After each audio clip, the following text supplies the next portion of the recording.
Hello everybody. I am doing an unraveling video today, hopefully.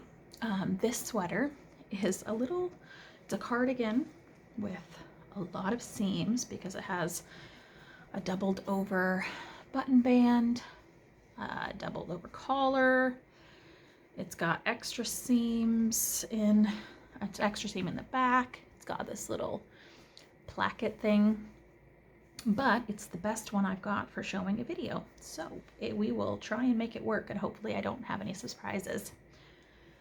So I purchased this at a thrift store, and while in the thrift store before I purchased it, I always check the seams to make sure that they are the crocheted seam. So if you can see those stitches there, it's a crochet chain. It is hard to see on the video, but that shows that these seams will unzip when you pull on the right end. So I've got some seam rippers, a little hook / pointy end, and small scissors. That's usually all I need for unraveling to take out the seams. And I always wash my sweaters that I purchase at the thrift store on the gentle cycle with the wool wash, and then I just lay them out to dry. And they don't have to worry about shaping them because you're gonna unravel them. Not like hand knit or crocheted sweaters where you need to lay them out flat and carefully. All right, so I start by taking off the tags. This one doesn't have a tag at the neck, but it does have a side tag that shows the fiber content. It is 100% merino wool. And I don't know what brand this sweater is, but the wool feels very nice. So you just go in and you pop these seams.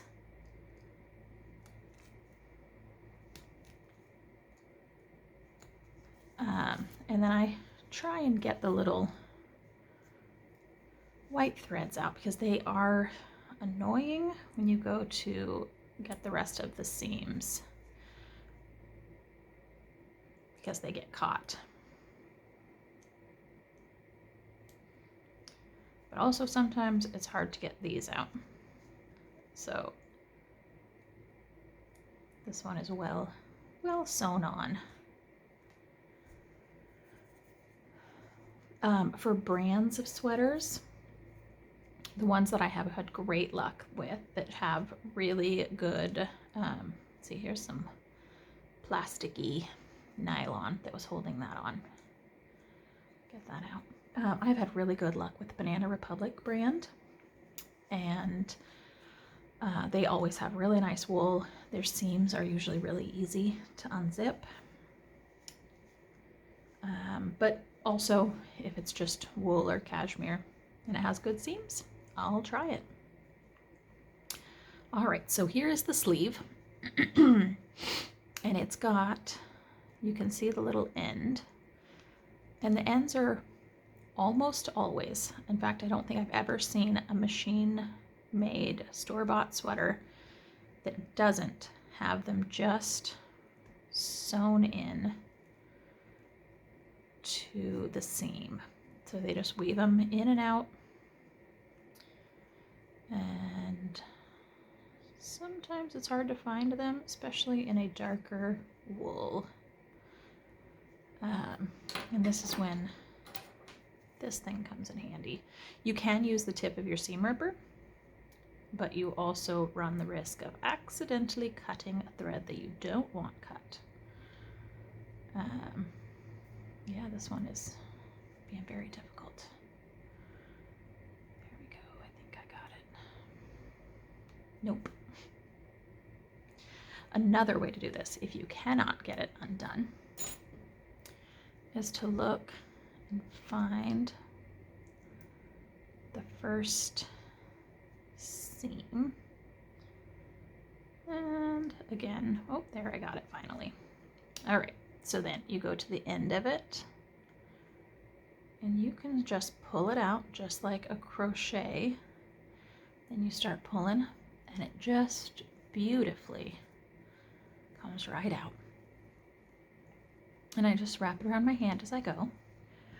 I don't usually save the seam yarn unless it is very similar to the rest of the yarn, and I feel like I want to save it just to make sure that I've got enough. Ooh, so this underarm actually came apart really easily.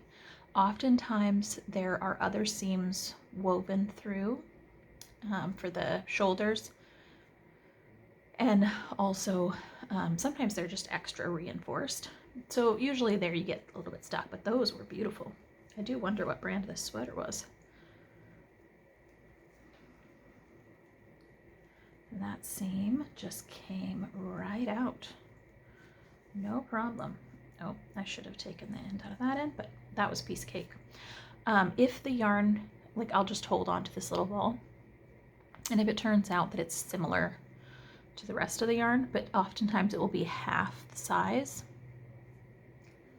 And this sweater has a ton of yarn, so I might just put it in my scrap bin for mending or whatever. Oh, I forgot to take the buttons. I usually also start by taking off buttons. These are kind of nice ones, and they're pretty easy.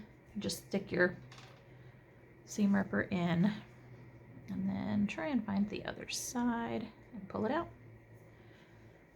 Let's see, that had a few buttons.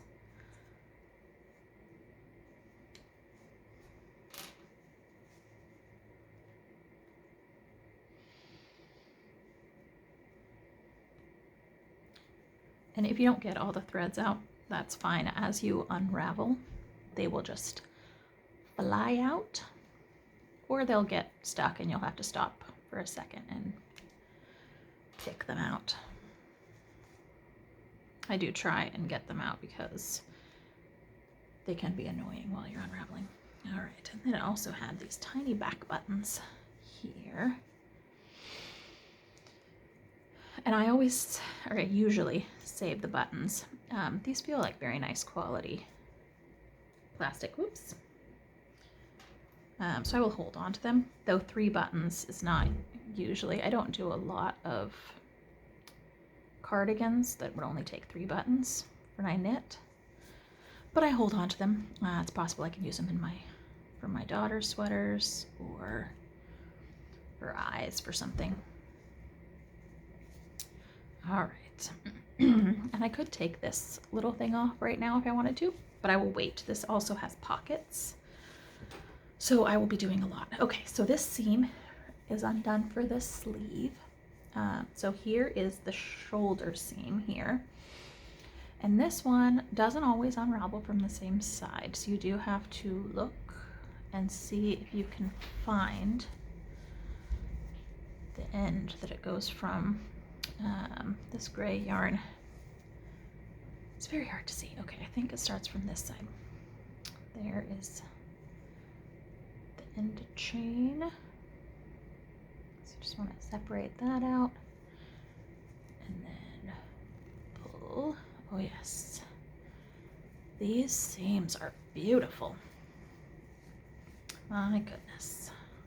You don't always get nice seams. There's sometimes where it is a huge struggle. But if the yarn is nice enough, it can be worth it. This one does look like it's reinforced slightly. It's also possible sometimes it catches on yarn when it's sewn together, and so you will end up with a broken piece, but that's okay. All right, so I have one sleeve off, and I will just fold it and set it aside while I get the other sleeve off. So once again, start at the end. Oh, that one came out much easier. And let's see. Also, sometimes it's really hard to get them to start unraveling. So I just pull it out. You can see there's a little tiny triangle there. Maybe you can see that. I just cut that and this pulls off. And then if you pull this apart, it starts, the seam starts coming undone. There we go.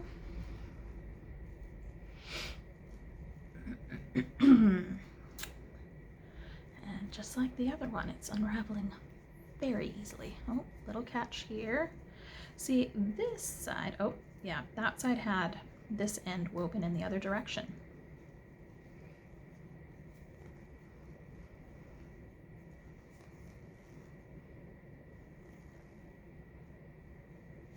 But it was still very easy. There are times when I do have to cut the yarn, the seam yarn, and untangle a bunch of stuff before I can get it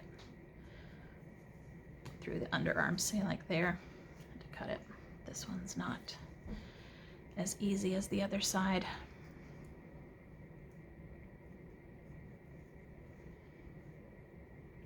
Sometimes my fingers are sore after doing this because I pull so much on these tiny pieces. My fingernails start hurting. So I try and use the seam ripper to do that. This fabric's really nice. It's all seed stitch. It's not very pilly, which is nice, though I don't know how old it is. Sometimes the tags have a secret code that will tell you that. But other times they're not very easy. All right, so it starts at the other side. Here we go. Find the end of the seam.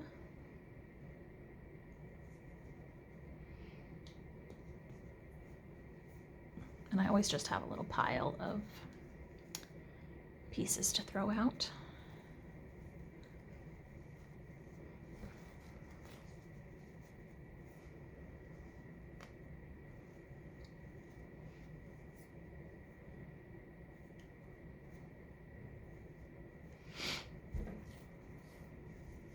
There's always some waste with unraveling sweaters, but it's not as much of a waste as if the whole sweater was thrown out.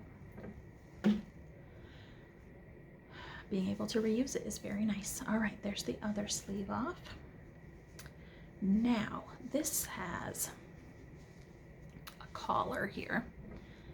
And a lot of times with this type of collar, okay, I can see these little V's here, so I'm pretty sure it runs this direction. The problem is finding the end because they are well sewn inside. But if you, oh, wow, that was easy. Oh my gosh, what brand is this sweater? Need to look for more of them.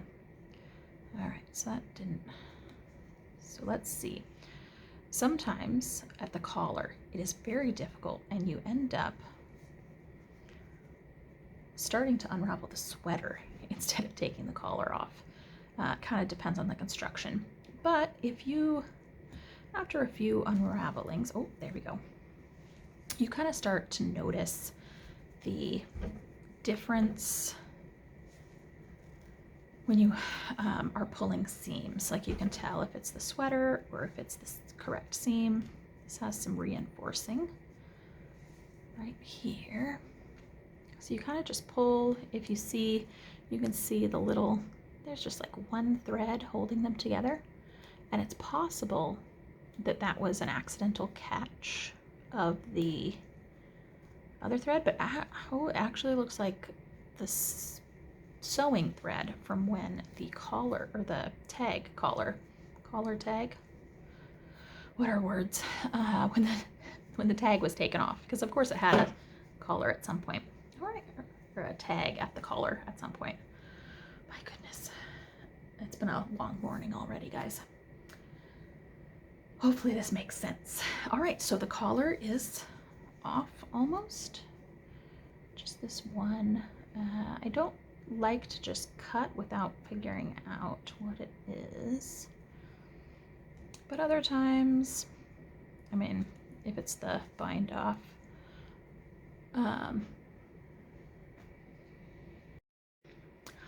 okay, that first video got cut off because I got a very important phone call about the construction work going on in our house.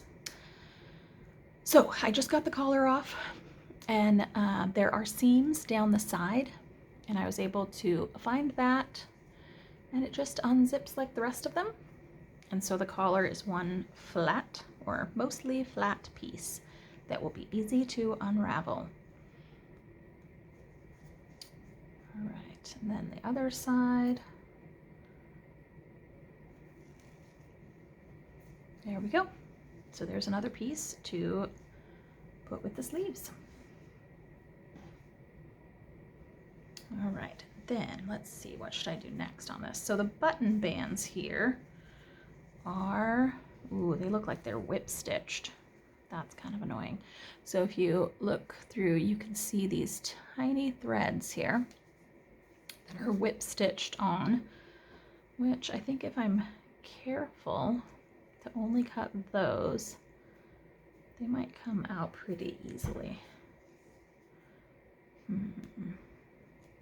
Yeah, the hard part with the tiny threads is that sometimes you cannot tell if it is one strand of the yarn, because commercial yarn is not often plied like with the twist. It is just held together, which is completely fine to knit or crochet with, as long as you're careful not to split your plies. Or, like I have done in the past, is added twist to them with an e-spinner or a regular spinning wheel. I bought an e-spinner specifically for plying commercial yarns that I had unraveled.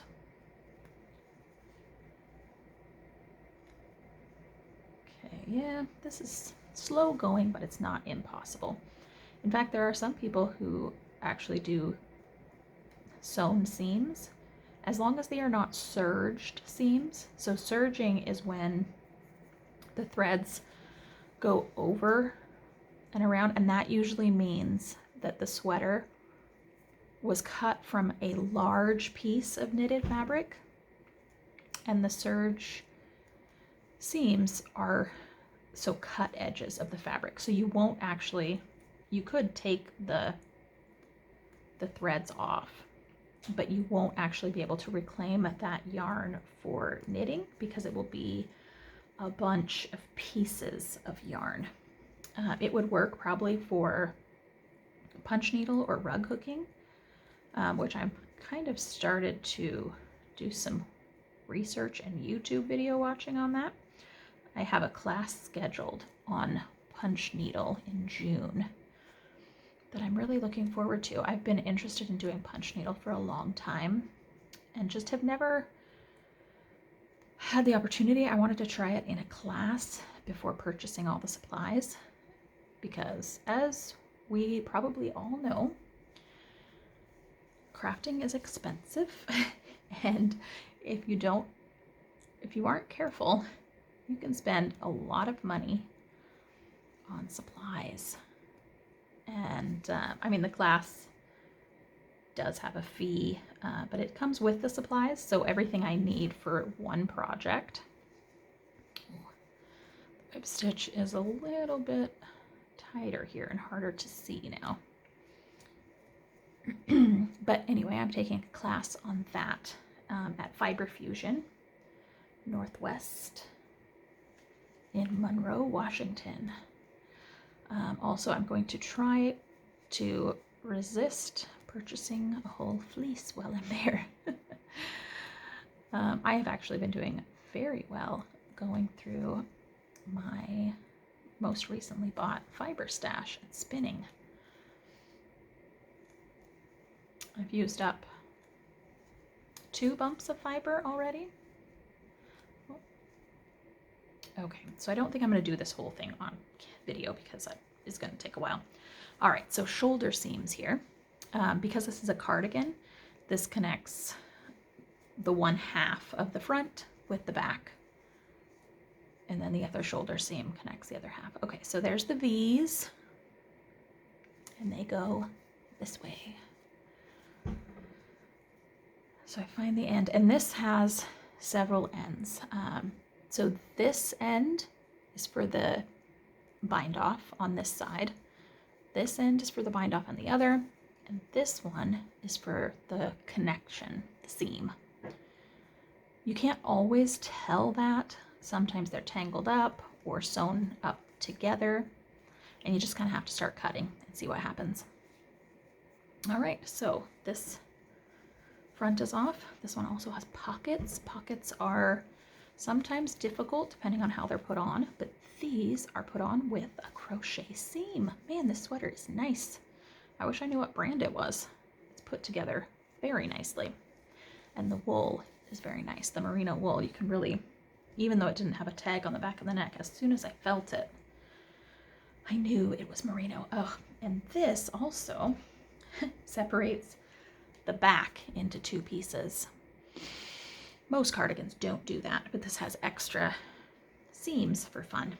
All right, so this is one thing I didn't notice when I purchased the sweater, is the buttonholes are serged. So this is what I was talking about, or not serged, but sewn.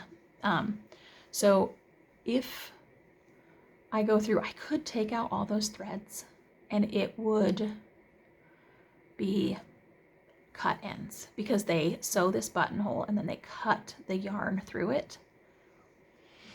So that is kind of annoying because I will lose some yarn on this side. So this whole line from this buttonhole to the edge will be lost. Though since I am doing punch needle, I think I will probably save that for punch needle projects in the future. But it won't be good for knitting. So this section and this section across. But that's also fine because commercially knit sweaters are usually knit pretty tight and hand knitting is much looser. You'd probably be fine. And also this is all seed stitch, which takes slightly more yarn. So let me do this shoulder seam. Actually, I've done that. I'm going to show you how I start. So after I take all the pieces apart, I then look at the top of each piece. So commercial sweaters almost always knit in pieces and seamed, of course, and knit from the bottom up. So here's this doesn't have any ribbing on it. This was the wrist of the sleeve. So this is the shoulder here. And the shoulders are shaped, obviously. So you want to look for a spot that has one sticking out, and that is the bind off seam. And I look for the bind off. I just pull it out of its little hidey hole. And the other side, and you can usually tell with the bind off, so that goes, you can see those tiny V's at the top, and it goes in the direction of the arrows. Tiny V's or arrows. Can't find the other end here. It's annoying. So what I'm going to do is do some pulling with my seam ripper. I know it's in here, but it's very well sewn in. It's also possible because it's shaped, it's like the bind off kind of continues down here, and sometimes shoulders have a couple ends of different stuff. So maybe I should start instead one that's not so shaped, huh? Okay, so here's that shoulder seam, and that was the end here. So if you pull it, it pulls the bind off, and then you've got these live knitting loops. You see those? Yep, live loops. So I could actually slip my needle through a small needle and knit up from this if I wanted to. In fact, I've seen people that do that with collars. So if they have a really nice turtleneck collar, once they unzip it, take the bind off, they actually put their needles in, and they can either knit it longer or rebind it off to do a cowl.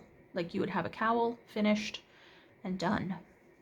So then I check and I just pull gently, and this is very strong, so it's not going to break as I pull.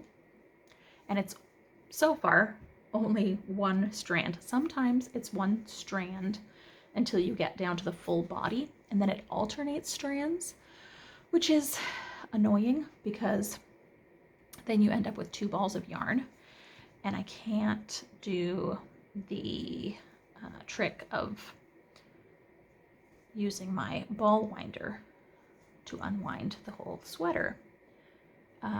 But you don't really know that until you get to that point. And there have actually been times where I used 2 ball winders, one on each hand, and unraveled a sweater. You just have to make sure that the yarn is strong enough for that, because it does cause a lot of tension to pull from 2 sides.